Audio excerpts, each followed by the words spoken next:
Ang pinakaunang attack helicopter ng Philippine Air Force, ang Bell AH-1S Cobra mula sa Jordan.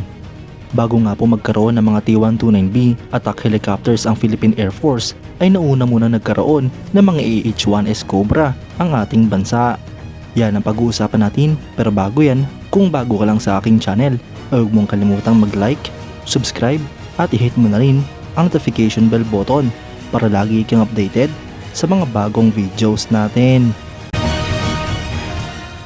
Ang Bell AH-1 Cobra ay isang single-engine attack helicopter na dinevelop at minamanufacture ng American rotorcraft manufacturer na Bell Helicopters. Ang helicopter nga pong ito ay miyembro ng prolific UE family at mas kilala nga po ito sa tawag na UE Cobra o Snake. Ang AH-1 Cobra mga idol ay mabilis ang dinevelop bilang interim gunship na tutugon sa pangangailangan ng US Army noong panahon ng Vietnam War. Ito nga po ay gumagamit ng kaparehong makina, transmission at rotor system ng katulad ng Bell UH-1 Iroquois. Ang helicopter na ito mga idol ay unang lumipad noong September 7, 1965, na-introduce noong 1967 at minanufacture simula 1967 hanggang 2019. Nagretiro nga po ito sa US Army noong 2001.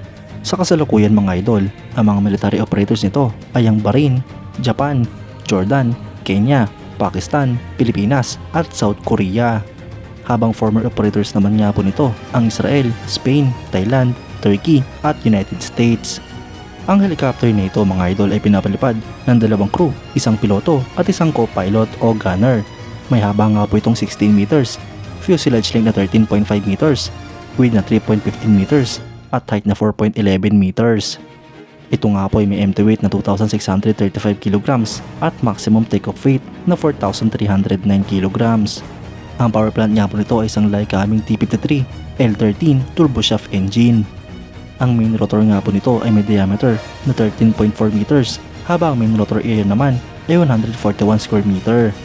Para naman sa performance mga idol ay meron nga po itong maximum speed na 276 km per hour at may never exceed speed na 350 km per hour. Meron nga po itong maximum range na 310 nautical miles at service ceiling na 11,400 feet. Para naman sa armament mga idol ay armado nga po ito ng dalawang 7.62mm multi-barrel miniguns o dalawang M129 40mm grenade launchers. Inaarmasan niya rin po ito ng 2.75-inch 70mm rockets na binubuo ng 7 rockets na mounted sa M158 launcher. Pwede nga rin po ang 19 na rockets na mounted naman sa M200 launcher. Inaarmasan nga rin po ito mga idol ng M18 7.62mm minigun pad o XM35 armament subsystem na merong XM195 20mm cannon. Ang Jordanian government mga idol ay nag-offer na magpo-provide na hanggang sa 4 na surplus na mga AH-1F Cobras sa Pilipinas upang labanan ang terorismo dito sa ating bansa.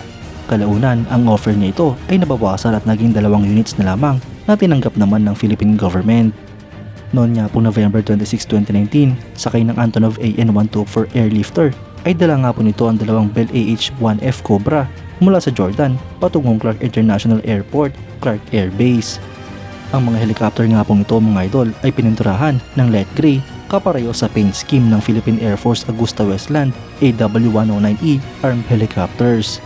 Ang mga AH-1 Cobra ng Pilipinas ay nagkandak ng airstrikes sa communist insurgent positions bilang parte ng uplan na Wrath of Polaris 2 na kinandak ng Joint Task Force Tala sa Gonzaga, Cagayan.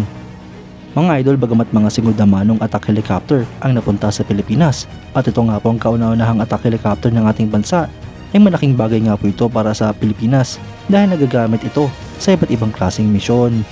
Dito na nga rin po nahasa at nagsanay ang Philippine Air Force kung paano mag-operate ng mga attack helicopters bago tuluyang mag-acquire ng mga brand yung attack helicopters ang ating bansa. Kayo mga idol, anong masasabi nyo? Comment down below for your thoughts and opinions. At yan nga lang po ang pag-uusapan natin ngayon mga idol. Maraming salamat sa panonood. Huwag nyo rin kalimutang mag-like at subscribe bilang suporta sa ating channel. Mabuhay kayo mga idol!